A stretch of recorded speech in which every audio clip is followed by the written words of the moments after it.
I'd like to welcome you all to our webinar here today with the City Renewal Authority. For those of you who don't know me, I'm Greg Harford. I'm the Chief Executive of the Canberra Business Chamber, and I'm joined today by Jennifer Ramsey, who's the Director of Place Experience for the City Renewal Authority, and Lucy Wilson, who is the CRA's Design and Place Strategy Branch Manager. Now, today we delve into the dynamic realm of city revitalisation and business prospects in the heart of the city. Obviously, civic is a really important part of our city, and that whole area in the City Renewal Precinct, ranging from Acton and Civic, sort of right up through Braddon and then into Dixon, is a really vibrant part of the business sector and really important to keeping our city alive and city vibrant. Now, the City Renewal Authority has been working alongside local businesses and property owners to breathe new life into the vibrant heart of the capital over a number of years. It recently unveiled the Place Experience and Marketing Action Plan for 2023-24, and that's set to shape the future of that whole precinct. This webinar is a great opportunity to hear directly from the team at the Authority about what's on the horizon and the exciting opportunities presented by business or for business by the strategy. So I'm really pleased you could join us as we explore the plans and strategies that will unfold over the year ahead.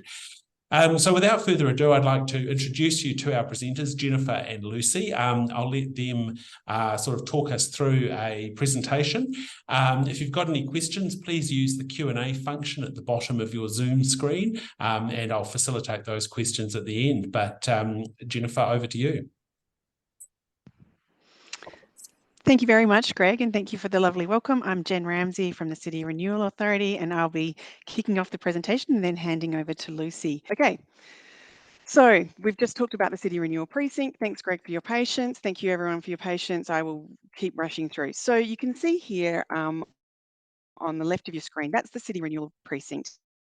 What I wanted to touch on is that we are also responsible for managing the City Centre Marketing and Improvements Levy. And what I wanted to show everyone listening today is the area that covers, so that you can see that sometimes we are doing activations and things that are funded by the levy. So that orange map on your right is the City Centre Marketing and Improvements Levy, where property owners contribute to a levy that we help to deliver, and we have a really great group of advisory group members who are property payers, and I think some of them are online today, who help us to choose what types of activities we deliver in those areas. So we do deliver activities across the whole area, but they are more concentrated in the levy area where we have additional funding.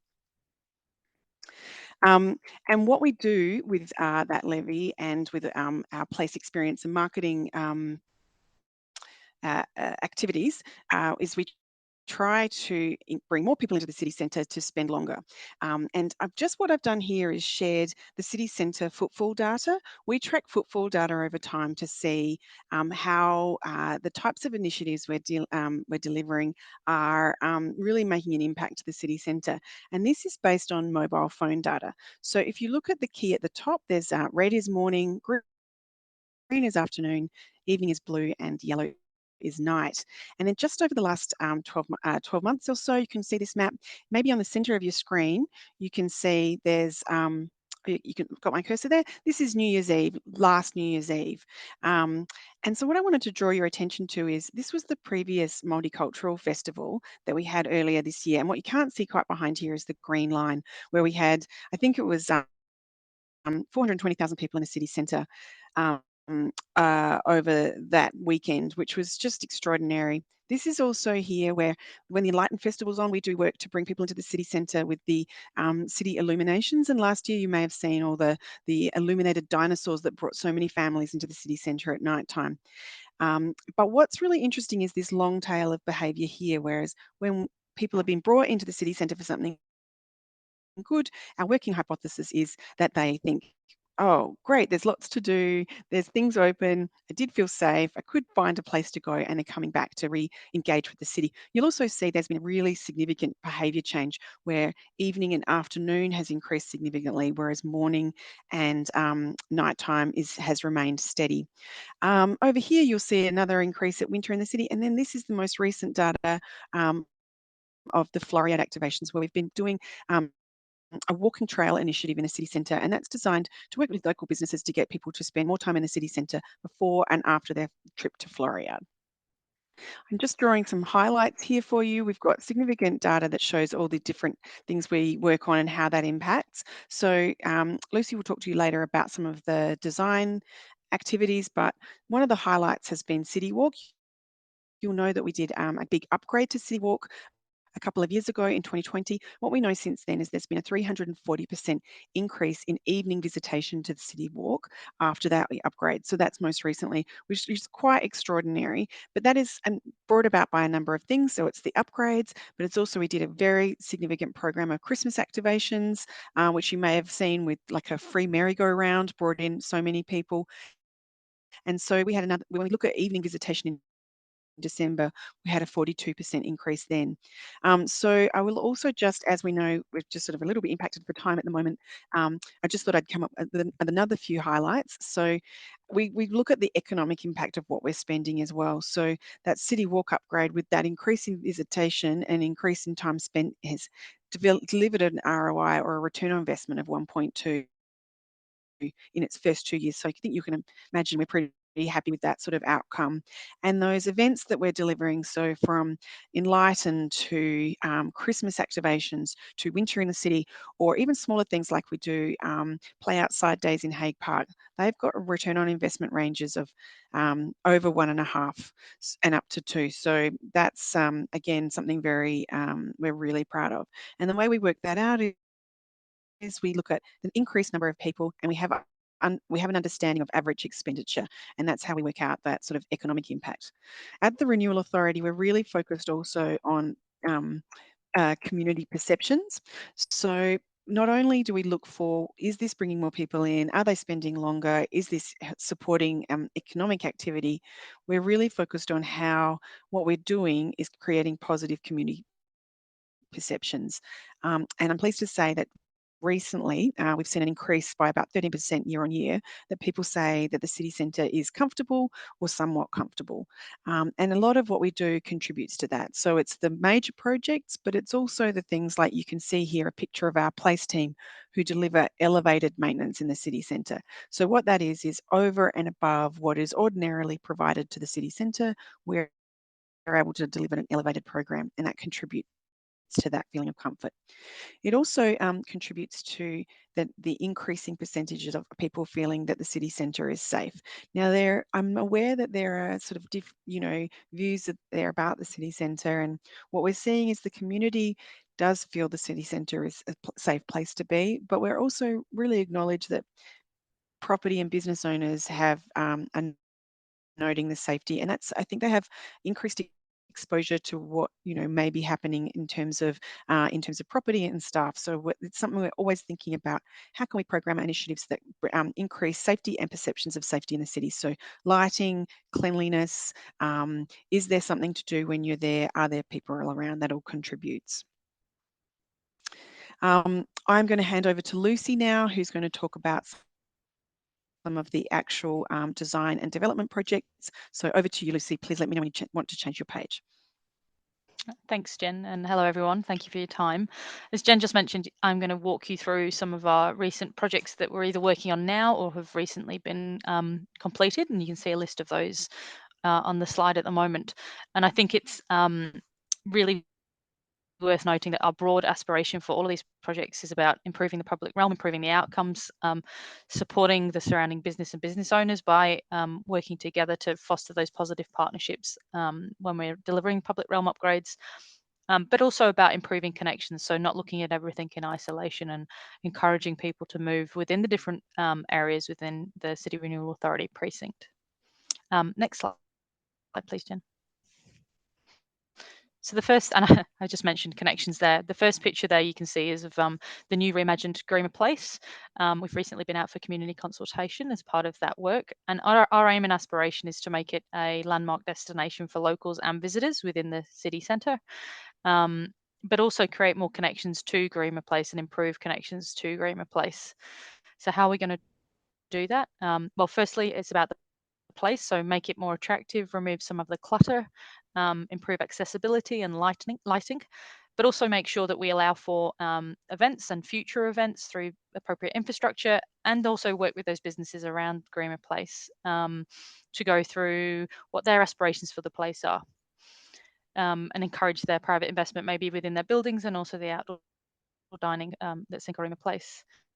Talking about connections, so some of the other things that we're doing is looking to do the design work for the extension of the City Walk. So as Jen previously mentioned, the City Walk work was very successful. So we're going to look to do the design work to extend that further all the way down to Benares Street.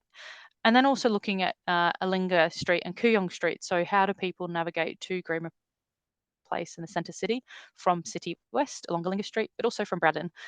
So encouraging people to move between Braddon and Civic and vice versa. Thanks, Jen. Next slide, please. So the Sydney Melbourne buildings, key heritage building within the centre of the precinct. You'll recently notice that some upgrades have occurred in there in regards to the laneways. So that was about improving opportunities for business owners to use the area for outdoor dining, but also about improving safety and the perception of the space in the evening as well. Moving forward, we've also got some for facade restorations going to be undertaken, working with the business owners and building owners to provide a holistic upgrade to the area. Next slide, please, Jen. Action Waterfront is probably one of the biggest projects we've currently got, and this isn't just about design of the park, which is what's really well known. This is about the entire new neighbourhood that sits behind that park, about creating a new lakefront, a new neighbourhood that provides that connection and encourages people to move between the city and the Acton waterfront area. So where are we at the moment? Well, we've just been out to the National Capital Authority for works approval to deliver the park. So hopefully we'll get cracking on that soon. And then following that will be the design and development of the planning that sits behind the park. We're really aspiring to have a sustainable neighbourhood that encourages people to use the future light rail, that also encourages people to basically have a new community down at the lakefront in a sustainable manner. Next slide, please, Jen. Finally, not exactly in the city centre, but part of our precinct is Dixon Shops and Dixon Streetscapes. So you'll note that we've recently undertaken some work in the Woolly Street area, and that has been really successful. I think from memory, Jen could probably quote me on this, but I think 7,000 people attended for the Lunar New Year Festival, and that wouldn't have been possible without the upgrades that occurred. So the business owners are really supportive of that work. Moving forward, we're looking at the Dixon Shops. So that's the area near the new Coles and the Woolworths, rejuvenating all the little courtyards in there to provide a decluttered environment and again, encourage private investment and encourage people to want to linger and spend time there, not just in the day when it's really successful at the moment, but also into the evenings. Finally, we're also going to be looking at all the remaining Dixon streetscapes, and this is about improving connections and providing a master plan moving forward for all of the different areas, so that we don't have so that we have a consistent approach to all of Dixon. Thanks, Jen. Next slide, I think, and I think back over to Jen.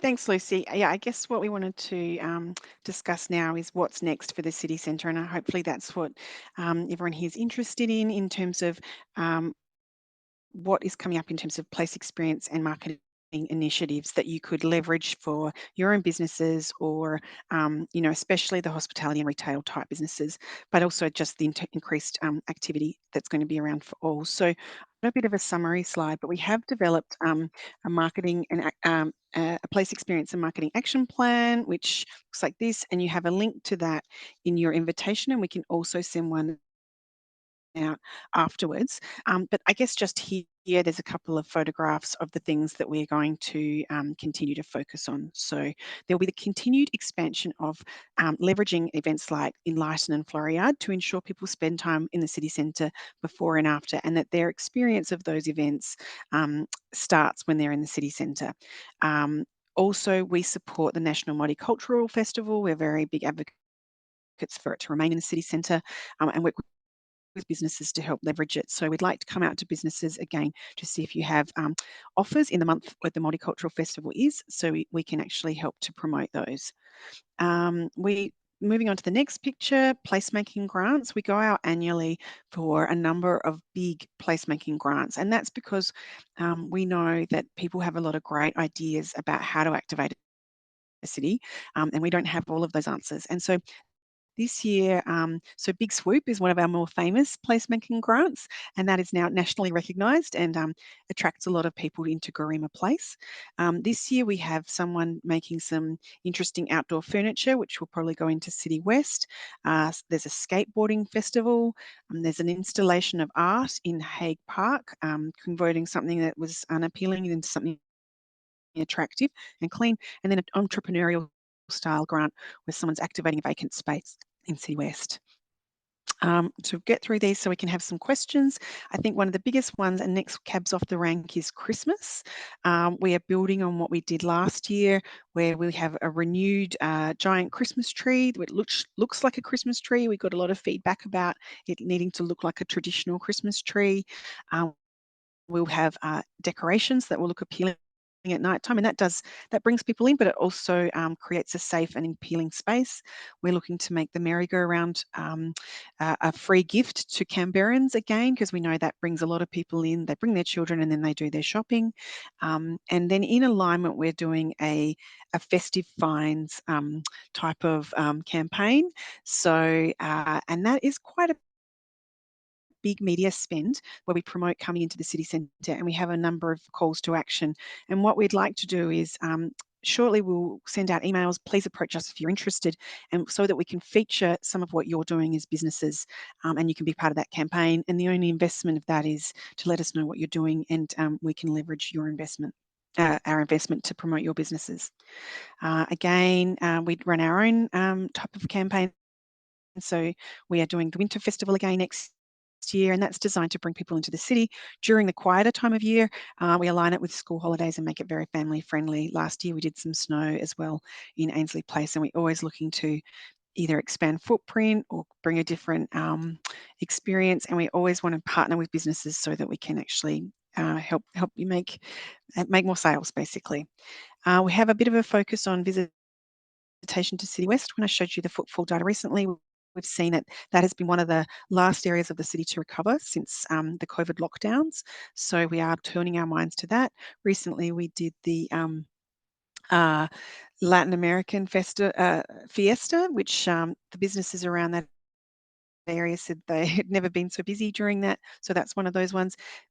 And it's easy sometimes to talk about all the activities and events that we're doing, but place-based cleaning is a really big part of our program and maintenance. So for example, we plant many Floriade bulbs throughout the city when Floriade's on, or we have a team of 8 dedicated people who work through the city each day to clean and make improvements that are over and above the base level standard of the city.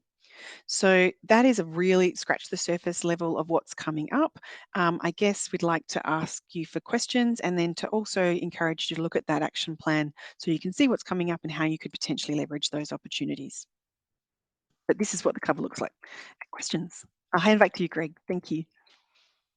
Thank you very much. That was really interesting. Can I just kick off with one question? And look, if you do have questions, people on the call, please just log them in via the Q&A function at the bottom.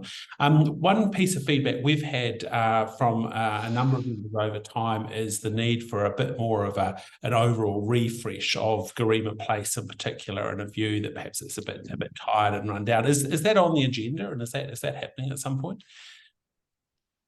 Hi, yes, Greg. I'll hand to Lucy. Sorry, Lucy. Yes, absolutely. Absolutely. So as I said earlier this year, we went out for community consultation to undertake the design process. And then we requested funding from government, which they've given us. So next year, hopefully Garema Place will be getting that refresh that you've mentioned, and hopefully a good one at that one. Yeah. That, like I said, represents Garema Place is the centre of the city. That's good to hear. When you say next year, do you mean calendar year or financial year? Calendar. year, but it will also be next financial year. Right, okay. So back half of next year, essentially. And obviously, as that process gets underway, there could be a bit of disruption associated with that for the businesses that are located there. Have you got any thoughts at this stage on how you'll minimise that disruption? So we'll be going through a public tender process to engage our contractor, but one of the key requirements as part of that, we'll be working with them to make sure that we work with businesses to minimise that disruption. So there'll obviously be lots of different opportunities for different approaches, but getting feedback as part of our ongoing, as we finalise the design from businesses about things to support them, will be just part of our process, and also just keeping that regular lines of communication open as well. And obviously there's good information coming from you about the activities you're putting in place. I guess how can businesses best leverage those, do you think? Thanks, Greg. I really encourage the businesses, your members, to look at our plan about what's coming. Some of the feedback we get from businesses is if we'd known earlier, we would have done something that aligns. So we have a 12-month plan each year now, and we start planning sort of in December. I'll start planning for next financial year.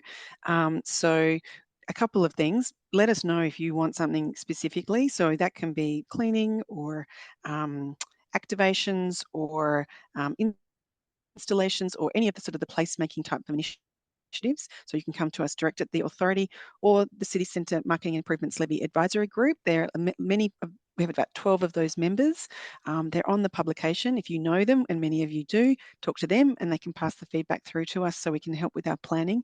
But also just keep an eye on what's happening. So we're going to be doing enlightened installations in the city. We are trying to bring people in at that time, and we'd love to, amplify that by what can you do as a business as well at the same time.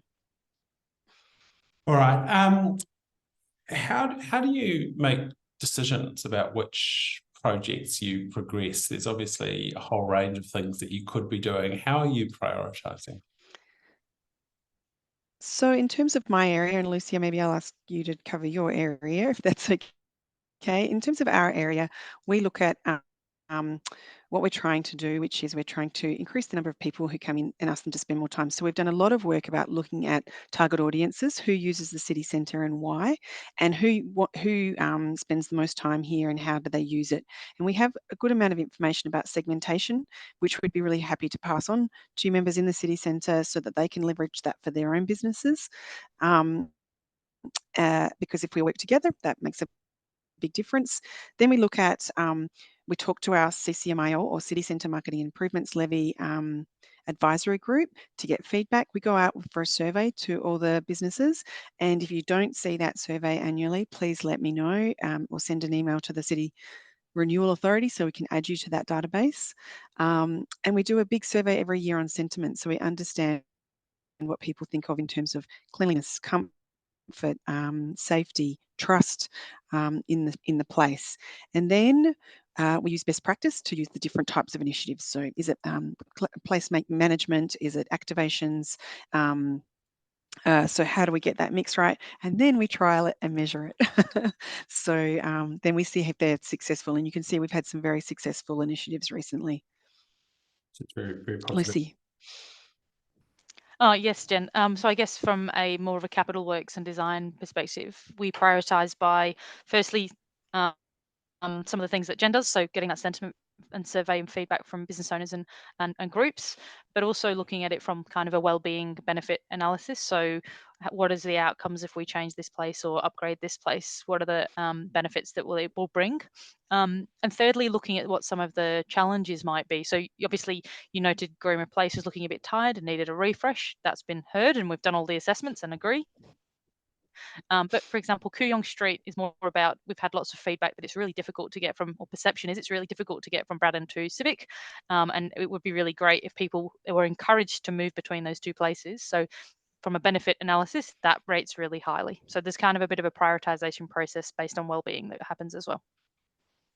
And finally, I guess just to round off this conversation, car parking is obviously a critical part of getting people into the area and potentially within it, although most of it is walkable, obviously.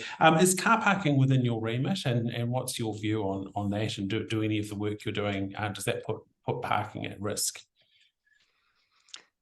So parking is not our remit, that is TCCS. However, it's the ACT government.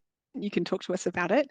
So I got a couple of answers there. We are strong advocates for sustainability, and we encourage a lot of usage of, we're a big supporter of the light rail.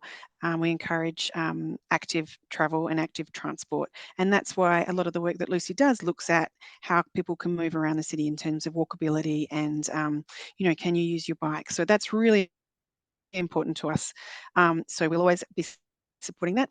We do know there are also lots of car parks available in the city centre. We also work closely with businesses and do a lot of consultation before, during and after any sort of work we do to understand impacts and how we can address that as well.